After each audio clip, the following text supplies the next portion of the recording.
चलिए जानते हैं देश दुनिया के सिलेक्टेड काम की बहुत ही महत्वपूर्ण सिलेक्टेड खबरों को सिर्फ 10 मिनट में 50 बड़ी खबरों को। लेकिन वीडियो को आगे बढ़ने से पहले अगर आप लोगों ने हमारे चैनल को अब तक सब्सक्राइब नहीं किया तो सब्सक्राइब करके नीचे का बेल आइकन जरूर प्रेस कीजिए। सिंगापुर के वरिष्ठ मंत्री विवियन बालाकृष्णन ने घोषणा की है कि भारत के प्रधानमंत्री नरेंद्र मोदी शीघ्र ही सिंगापुर की आधिकारिक यात्रा पर आएंगे। भारत और सिंगापुर के वरिष्ठ मंत्रियों के रणनीतिक संबंधों को आगे बढ़ाने के लिए यह एक उच्च स्तरीय बैठक के बाद उन्होंने यह बात कही। बीजेपी सांसद और बॉलीवुड अभिनेत्री कंगना रनौत ने किसानों पर दिए गए विवादित बयान के बाद चर्चा में। सूत्रों के मुताबिक बीजेपी अध्यक्ष जेपी नड्डा ने कंगना रनौत को तलब किया है। राजस्थान के जोधपुर में बच्चियों से दरिंदगी के कई मामले सामने आ चुके हैं। 20 दिनों के अंदर जोधपुर के अलग अलग क्षेत्रों से बच्चियों से रेप और गैंग रेप के कई केस दर्ज किए गए हैं। मायावती को एक बार फिर से बहुजन समाजवादी पार्टी का अध्यक्ष चुन लिया गया है। पार्टी कार्यकारिणी की बैठक के बाद बीएसपी की तरफ से बयान जारी कर इसकी जानकारी दी गई। पार्टी की इस तरफ से जारी बयान में कहा गया है कि सर्वसम्मानित से पार्टी का अध्यक्ष चुने जाने के बाद मायावती ने अपने संकल्प को दोहराते हुए कहा है कि देश में बहुजनों के गौरव के लिए भाजपा आंदोलन के हित में हम कभी नहीं रुकेंगे और न ही कभी समझौता करेंगे। लोकसभा चुनाव के बाद विधानसभा चुनावों में भी महाविकास आघाड़ी एमवीए में उद्धव ठाकरे की पार्टी शिवसेना यूबीटी का दबदबा दिखने वाला है। मुंबई की ज्यादातर सीटों पर उद्धव ठाकरे की पार्टी अपना उम्मीदवार उतारने जा रही है। जानकारी के मुताबिक एमवीए नेताओं ने मुंबई की 36 सीटों का मामला लगभग फाइनल कर लिया है और इसमें से ज्यादातर सीटें पर शिवसेना यूबीटी अपने उम्मीदवार उतार सकती है। लेकिन विदर्भ, पश्चिम महाराष्ट्र और मराठवाड़ा को लेकर अभी चर्चाओं का दौर जारी है। हरियाणा विधानसभा चुनाव से पहले हरियाणा में युवा कार्यकर्ताओं के सदस्यता ग्रहण समारोह आयोजित किया गया। इस मौके पर हरियाणा के मुख्यमंत्री नायब सिंह सैनी ने कांग्रेस पर जमकर हमला बोला। सीएम सैनी ने कांग्रेस पर युवाओं का सिर्फ शोषण करने का आरोप लगाया। इसके साथ ही उन्होंने दावा किया है कि भाजपा ने हमेशा युवाओं को सम्मान दिया है।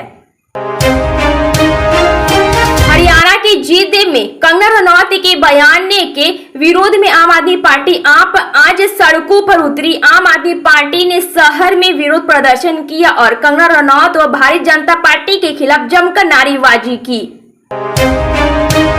गुजरात के कई हिस्सों में पिछले 24 घंटे की लगातार भारी बारिश के बाद पूरे राज्य में तबाही जैसे हालात हो गए हैं। राज्य के निचले इलाकों में पानी भर गया है और कई जगहों पर बाढ़ जैसी स्थिति पैदा हो गई है। महाराष्ट्र के राजकोट किले में 8 महीने पहले प्रधानमंत्री नरेंद्र मोदी द्वारा छत्रपति शिवाजी की एक भव्य प्रतिमा का अनावरण किया गया था, मगर यह प्रतिमा अचानक ढह गई थी। घटना के बाद से महाराष्ट्र में गुस्से का माहौल है। इसी बीच महाराष्ट्र के उप मुख्यमंत्री देवेंद्र फडणवीस का बड़ा बयान सामने आया है। झारखंड के विधानसभा चुनाव से पहले प्रदेश की मुख्यमंत्री हेमंत सोरेन की ओर से बड़ा ऐलान किया गया। प्रदेश में जो इनकम टैक्स का भुगतान नहीं करते हैं, सरकार उनका बकाया बिजली बिल माफ करेगी। दुमका में मुख्यमंत्री मैया सम्मान कार्यक्रम में हिस्सा लेने के दौरान सीएम हेमंत सोरेन ने ये घोषणा की है। अपने बयानों को लेकर चर्चा में रहने वाले असम के मुख्यमंत्री हेमंत बिस्वा शर्मा ने एक बार फिर से सियासत को गरमा दिया है। उन्होंने विधानसभा के अंदर कहा कि वह पक्षपात करेंगे और असम की जमीन पर मियां मुसलमानों को कब्जा नहीं होने देंगे। दिल्ली के स्वास्थ्य मंत्री सौरभ भारद्वाज ने डेंगू से निपटने के लिए किए गए उपायों की जानकारी दी। सौरभ ने कहा है कि उन्होंने राष्ट्रीय राजधानी में डेंगू के प्रसार को रोकने के लिए कई कदम उठाने के निर्देश दिया है। राजधानी दिल्ली से सटे राज्य हरियाणा में विधानसभा चुनाव से पहले एक बड़ा सियासी ऐलान हुआ है। जननायक जनता पार्टी जेजेपी प्रमुख दुष्यंत चौटाला और आजाद समाज पार्टी एएसपी चंद्रशेखर ने एक साथ मिलकर चुनाव लड़ेंगे। इस गठबंधन में सीटों के समझौते के मुताबिक 90 विधानसभा सीटों वाले हरियाणा में 70 सीटें पर जेजेपी और 20 सीटों पर एएसपी चुनाव लड़ेगी। मौसम मौसम विभाग ने देश के 5 राज्यों में भारी बारिश की चेतावनी दी है। भारतीय मौसम विभाग IMD के अनुसार छत्तीसगढ़, ओडिशा, तेलंगाना, कर्नाटक और आंध्र प्रदेश में 31 अगस्त को मूसलाधार बारिश होने की संभावना है।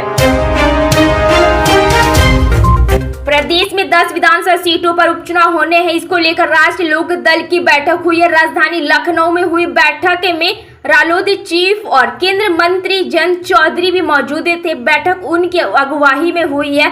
उत्तर प्रदेश उपचुनाव पर केंद्रीय मंत्री जयंत चौधरी ने 10 विधानसभाओं में चुनाव होने हैं। चुनाव की अभी घोषणा नहीं हुई है, लेकिन हमारी तैयारी है और लगातार जारी है।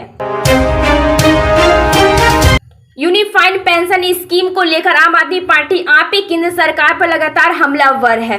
अब आपका कहना है कि इस स्कीम से दलित और पिछड़ी वर्ग के कर्मचारी पेंशन से वंचित रह जाएंगे। यह दावा आप सांसद संजय सिंह ने प्रेस कॉन्फ्रेंस के दौरान किया है। झारखंड के पूर्व चंपाई सोरेन 30 अगस्त को बीजेपी में शामिल होंगे। इसी दिन उनके बेटे भी बीजेपी का दामन थामेंगे। पूर्व CM के शामिल होने के ऐलान होते ही झारखंड बीजेपी में नाराजगी सामने आई है। भाजपा के बंगाल बंद के आह्वान पर ममता सरकार ने सख्त रुख अपनाना शुरू कर दिया। सरकार का कहना है कि बंगाल में कुछ भी बंद नहीं है, सभी कार्यालय खुले हैं, कर्मचारियों को दफ्तर आना होगा। सरकार ने कहा है कि अगर किसी को कोई नुकसान होता है तो सरकार मुआवजे की जिम्मेदारी होगी। भाजपा ने 12 घंटे का आह्वान किया है।